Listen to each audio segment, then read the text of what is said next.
कुछ आप मेरे से अगर पूछना चाह रहे हो तो आप पूछ ले, वीडियो कॉल लगा लेते हैं। हेलो, कैसे हो करण जी?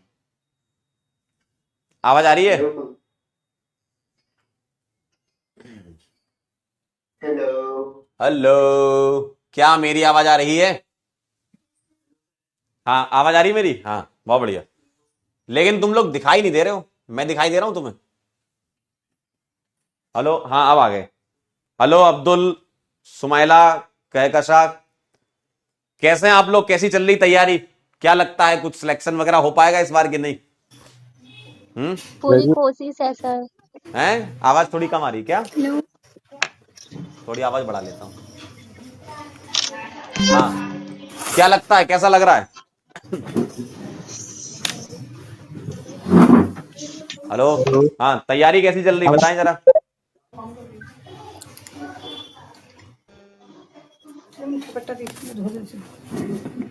आवाज नहीं आ रही है कहकशा जी आपकी। आवाज कट रही है, आवाज। Hello hello hello hello hello hello hello hello. Sir. हाँ, हेलो चंचल बेटा, कैसे हो? बढ़िया हो? कैसी चल रही तैयारी, क्या लग रहा है हो पाएगा सिलेक्शन? कर रहे हैं मेहनत? पूरी कोशिश। बहुत बढ़िया, बहुत बढ़िया। सर फर्स्ट अटेम्प्ट मेरा। हेलो क्या सर सर।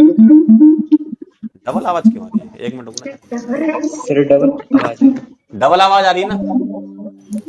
Yes sir. हाँ, मुझे भी ऐसा लग रहा है। एक मिनट रुको जरा, कहाँ से होती है ये आवाज? हाँ, अभी तो कम हो गई। हाँ हाँ, तो मैं ये कह रहा था कि तैयारी आप लोग एकदम जोरदार करते रहिएगा और अपने ऊपर थोड़ा भरोसा रखिए, है ना? क्योंकि अभी क्या है, टाइम ऐसा रहता है ना कि अपन पढ़ते जाते हैं लगातार। मतलब ये समझ लीजिए कि लगातार कंसिस्टेंसी से पढ़ना इतना आसान थोड़ी होता है ना? तो जब लगातार पढ़ रहे होते हैं तो एनर्जी डाउन भी होती है, लेकिन आपको वापस से उसको रिवैम्प करना है एनर्जी को, है ना? अपने को ये ध्यान रखना है कि हमने क्यों ये स्टार्ट किया था। जब आपने यकीन 2.0 में पहली जब जीवन में क्लास हुई थी आपकी, तब आपने जो स्टार्ट किया था, तो वो क्यों स्टार्ट किया था? क्योंकि आपको डॉक्टर बनना है ना? और डॉक्टर यस बनना है तो सर। इतना आसान नहीं है, कंपटीशन बहुत ज्यादा है, तो आपको बाकी लोगों से भी आगे निकलना है। तो मेहनत आपको यस करनी पड़ेगी लगातार। ठीक है? सर। ठीक है, आपके अगर कुछ सवाल हो तैयारी से रिलेटेड तो आप पूछिए। सर रिवीजन सर कैसे करें सर, दिक्कत हो आवाज जाती नहीं है आई सर मेरी? रिवीजन हेलो करने। हेलो। विजन के लिए।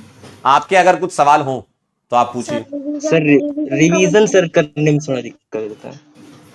आवाज नहीं आ रही है मेरी तक। हाँ हाँ, हेलो पूछो पूछो। रिवीजन का बता सर, और दीजिए। हाँ, क्या रिवीजन के लिए सर बताए कुछ। रिवीजन किसका? अभी तो यस। ऑर्गेनिक स्टार्ट हुई है। ऑर्गेनिक का पूछ रहे हो, सारा रिवीजन का पूछ रहे हो? सारा रिवीजन। सारा सर जैसे हाँ, इनऑर्गेनिक के साथ साथ ऑर्गेनिक करना रहे, जैसे ऑर्गेनिक कर रहे हैं इस टाइम, ठीक है। तो इनऑर्गेनिक के लिए क्या करें सर। हाँ, पीछे करते का जाओ। भी देखो, बता इनऑर्गेनिक दीजिए। में देखा जाए तो पीरियड टेबल, केमिकल बॉन्डिंग और कोऑर्डिनेशन, मेजरली ये चैप्टर होते हैं जिसको आपको करना होगा। तो आप ये टारगेट बना लो। देखो, अभी आपके पास ना समय अच्छा खासा है। आपका ऐसा तो है यस नहीं कि सर। जेई का पेपर है कि जनवरी में है ना? जेई वालों का सोचो उन पे क्या यस बीत सर। रही होगी। जनवरी में पेपर होता है उनका तो बेचारों का। तो आपके पास तो अच्छा खासा टाइम है ना? और उनकी तो चार चार क्लासें होती हैं, आपकी तो तीन तीन ही हो रही हैं, है ना? तो आपके पास अच्छा खासा समय है। बस आप उस टाइम को ना अलग से एक सेपरेट टाइम निकालिए कि हमको पीछे का रिवीजन के लिए कम से कम 1 से 2 घंटा निकाल के रखना है। और आप ये कर सकते हो, नॉर्मल जो चल रहा है उसको चलने दो, 1 से 1.5 घंटा आप निकाल सकते हो। जैसे अगर मैं फिजिक्स की बात करूं तो उसमें ज्यादा समय लगता है, ठीक है? लेकिन जहां तक मैं इनऑर्गेनिक की यस बात करूं कि आपको पीछे का इनऑर्गेनिक रिवाइज करना है, तो डेली 45 मिनट से लेकर 1 घंटे के अंदर आप टाइम निकालो। केमिकल बॉन्डिंग को अच्छे से रिवाइज करो, पीरियड टेबल को रिवाइज करो। जितने लेक्चर सर ने पढ़ा रखे हैं, अगर आप ये टारगेट भी बनाते हो ना कि एक दिन में मुझे एक लेक्चर करना है, तो भी कर सकते हो। ठीक है? और कई चीजें तो यस ऐसी हैं कि जो बार बार रिपीट होती है। जैसे केमिकल बॉन्डिंग की बात करें, मॉलिक्यूलर ऑर्बिटल थ्योरी हो गया, हाइब्रिडाइजेशन हो गया, है ना, वीबीटी हो गई, इन यस सब सर। चीजों से बार बार सवाल पूछे जा रहे हैं। तो इन चीजों को स्ट्रॉन्ग कर लीजिए आप, है ना? डेली आप 40 मिनट या 45 मिनट रिवाइज करिए। अब सर रिवीजन करें तो कैसे करें? वो क्वेश्चन करिए जो आपसे पहली बार में गलत हो गए थे उस टाइम पर, उन क्वेश्चंस का रिवीजन यस करिए। सर। पुरानी डीपीपीस देख लीजिए जल्दी से। क्विक एक होता है ना जल्दी रिवीजन करना। जैसे मान लो तुमको आता है, यस जैसे मान लो तुम्हें आता है लेकिन तुम्हें फिर भी रिवीजन करना है, तो थोड़ा जल्दी रिवाइज कर लो। लेकिन ऐसा मत यस करना है कि सर। छोड़ दो, क्योंकि आता हुआ भूलने में ज्यादा टाइम नहीं लगता है। समय बीतता है तो यस थोड़ी हमारी मेमोरी भी धीमे धीमे वीक होती जाती है समय के साथ साथ। आपने कोई चीज 1 महीने पहले पढ़ी होगी तो वो आपको रिकॉल करने में थोड़ा टाइम लग रहा होगा। ताजा ताजा पढ़ी होगी तो जल्दी यस रिकॉल हो जाता है। ठीक है? तो पीछे वाली जो चीजें हैं उसको आप रिकॉल करते रहिए लगातार। जैसे मान लो आपने अपने शॉर्ट नोट्स बनाए होंगे इनऑर्गेनिक के, आपने उसको चिपकाया होगा अपनी स्टडी टेबल के सामने, तो उसको आप देखते रहिएगा, है ना। जो नोट्स हैं आप उसको पलट के देखते रहिएगा। कोई ऐसे बैठ के रटना थोड़ी है जो बचपन में रटते थे। आपको बस देखना है कि यार हाइब्रिडाइजेशन ऐसे निकालते हैं, एमओटी में ऐसे सवाल सॉल्व करते हैं। बस ये लगातार रिवीजन करिए, ठीक है। 40 मिनट 45 मिनट आप रखिए और इनऑर्गेनिक के लिए, आराम से मैनेज हो जाएगा, ठीक है। कोई बहुत ज्यादा ऐसा नहीं है कि आपके बहुत लेक्चर हो रहे हो या फिर आप 15-15 घंटे लेक्चर में ही दे रहे हो, ऐसा नहीं हो रहा है आपके साथ। और ऐसा नहीं कि आपका पेपर जनवरी में, आराम से पेपर है, कोई जल्दीबाजी नहीं मचानी। ये मत सोचो कि सर मैं जल्दी खत्म कर लूंगा तो मैं जल्दी रिवीजन कर सकता हूं, सर मैं 10 बार 20 बार रिवीजन कर लूंगा। ऐसा एक्चुअल में होता नहीं है और ऐसा करना भी नहीं चाहिए। अगर मैं अपनी राय दूं तो ऐसा नहीं कि सिलेबस सर अक्टूबर में ही खत्म कर दो, हमारे पास तो 6 महीने मिलेंगे रिवीजन करने के लिए, ऐसा नहीं होता। अच्छे से सिलेबस भी कवर कराना होता है। तो आराम आराम से खाओ तो ज्यादा अच्छा लगता है, एक साथ सारा खा लोगे तो अच्छा नहीं लगेगा, है ना। फिर पेट खराब हो जाएगा तुम्हारा। तो आपको क्या करना है, आराम आराम से चलो, कोई जल्दीबाजी नहीं है, लेकिन थोड़ा स्ट्रेटेजिकली चलना है। हमें एक स्ट्रेटजी बनानी है कि यार हमारा पेस हो सकता है स्लो होता है, कई बच्चों का पेस बहुत तेज होता है, जल्दी सीख लेते हैं।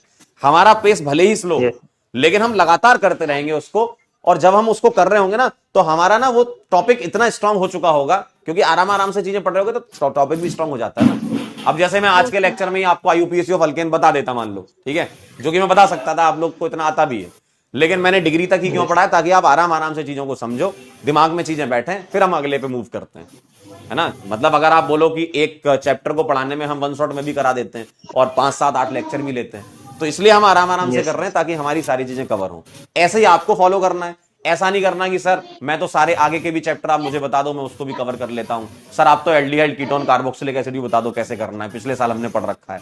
ऐसा होता नहीं है। अगर तुमने अच्छे से पढ़ रखा होता तो पिछले साल भी सिलेक्शन हो चुका होता तुम्हारा, है ना।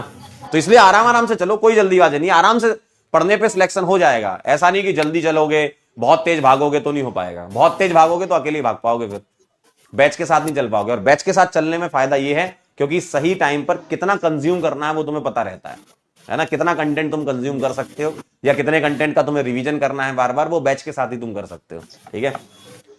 और अपने को आराम से करेंगे अपन, मतलब आपका सिलेबस भी सही टाइम पे कवर हो जाएगा, उसके बाद रिवीजन भी हो जाता है, सब चीजें हो जाती है। बस हिम्मत नहीं हारनी है, लगातार जुड़े रहना। पहला लेक्चर है, यही सेम एनर्जी से आखिरी लेक्चर तक चलना है, आपका बढ़िया हो जाएगा सब, ठीक है। ओके ठीक है, क्लियर है। एनसीईआरटी के बारे में ही बताऊंगा, एक बच्चा पूछ रहा है कमेंट में, सब बताऊंगा। अभी जितना बोला है उतना करते जाओ, जो क्लास हो रही है उसको रिवीजन करो, होमवर्क दिया जा रहा है वो करो, डीपीपी करो, ठीक है। उसके अलावा आपको जब चैप्टर खत्म हो जाएगा तो प्रैक्टिस शीट मिलेगी, वो कर लेना। पीवाईक्यू हम करेंगे, वो कर लेना, ठीक है। सर शॉर्ट नोट्स कैसे बनाएं? अरे यार कैसी बातें पूछ रहे हो, अब तक आप सीख नहीं पाए शॉर्ट नोट्स बनाना। शॉर्ट नोट्स में वही चीजें लिखें जो आप बार बार भूलते हैं, या कोई इंपॉर्टेंट बात में बताता हूं, जैसे ओपी पॉइंट वगैरह हैं, वो चीजें आप लिख लें। या आपको लगता है कि नहीं इस सवाल को मैं जब सॉल्व कर रहा था, हो सकता है मैंने सॉल्व कर दिया हो या कई बच्चों ने सॉल्व कर दिया हो, सवाल बन गया हो उनसे, लेकिन कहीं से नहीं बनाओ क्योंकि वो उस थॉट प्रोसेस से नहीं सोच पाए होंगे उस सवाल को। तो आपको ऐसा लगता है कि मेरे से ये सवाल नहीं बना, तो उसको लिख लो आप, ठीक है, उसको लिख लो आप। और बाकी आपको टेस्ट का एनालिसिस का भी बता दूंगा समय के साथ। आने वाले लेक्चर्स में टेस्ट का कैसे एनालिसिस करना है, कैसे आप चीजों को मतलब अपनी कमियों को दूर कर सकते हो, उसके लिए भी आपको बताया जाएगा, ठीक है। चलिए बहुत बढ़िया, अच्छा लगा आपसे बात करके, थैंक यू सो मच, धन्यवाद थैंक यू जी, बहुत बहुत धन्यवाद आप सभी बच्चों का, थैंक यू सर। ठीक है। चलिए बहुत बढ़िया। तो जाते जाते आपके लिए 2 लाइनें कुछ इस प्रकार हैं, संभाल लोगे तो बताओ। बैकलॉग कैसे क्लियर करें? बेटा बैकलॉग के लिए आप आराम से 1 घंटा 1.5 घंटा समय निकाल लो, आपका निकल आएगा टाइम। ऐसा कुछ भी नहीं है कि टाइम नहीं मिलता तुम्हें, सब मिलता है टाइम। खराब कर दो तुम समय को, समय सब मिलता है तुम्हें। समय खराब करना बंद कर दोगे, समय समय मिलेगा, ठीक है। टाइम निकालो। केमिस्ट्री को थोड़ा सा कम टाइम में रिवाइज कर सकते हो, बाकी सब्जेक्ट में थोड़ा ज्यादा टाइम लग सकता है, बायो में भी कम में कर सकते हो, है ना। फिजिकल में और फिजिक्स में सॉल्व करने पड़ते हैं तो आपको थोड़ा सा टाइम लग सकता है रिवीजन करने में, है ना।